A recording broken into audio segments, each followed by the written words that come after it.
असांजा नौजवान गिरफ़्तार करे बि खणी विया। असांजो परमन धरनो हो जंहिंजा मुतालबा सिर्फ़ु इहे ई हुआ त असांजे दरिया ते केनाल ठहनि पिया, असां हिनखे रद्द कयूं था। उनजे बावजूद बि असांजे परमन धरने ते लाठी चार्ज करे पंहिंजी पुलिस गर्दी पंहिंजी बदमाशी ॾेखारे शागिर्दनि खे लट्टू हयूं आहिनि, उन्हनि खे हिरासा करण जी कोशिशि कई आहे। पर ॾिसो उहे ई शागिर्द अथव जे कल्ह 1 यूनिट जी सूरत में हिननि खे शिकस्त ॾियो वेठा हुआ। अॼु इहे ई पंहिंजे दरिया पंहिंजे केनालनि जे ख़िलाफ़ निकिता आहिनि, तो इहे रद्द कराए था मोटंदा।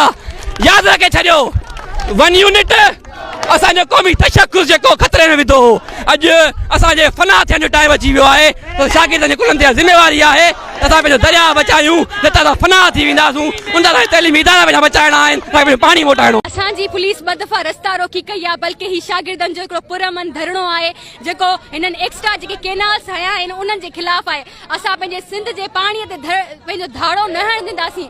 असांजे शागिर्दनि खे ज़ख़्मी करे कुझु खंबे विया आहिनि, कुझु खे ज़ख़्मी हालत में हिते छॾे विया आहिनि। इहा किथां जो इंसाफ़ आहे? असां हिकिड़ो पुरअमन शागिर्द आहियूं, असां मेहरान ऐं सिंधी यूनिवर्सिटी जा शागिर्द आहियूं, जेको सिंपल असांजो मुतालबो इहो आहे त असांजो पाणीअ ते धाड़ो न हयो वञे। असांजी 12 खां 18 मिलियन एकड़ ज़मीन बंजर पई आहे। हिननि जो इहो केनाल सिस्टम सिंध खे वधीक बदहाली बुखाली ऐं पाणीअ जी खोट ॾांहुं धिके पियो। असां हिन शइ खे कॾहिं बि कंहिं बि सूरत हाल में मंज़ूर न कंदासीं। जे उन सबबु हे असांजे शागिर्दनि खे ज़ख़्मी कंदा त हे सिचुएशन अञा वधीक ख़राब पिया कनि पंहिंजे हथनि सां। महिरबानी।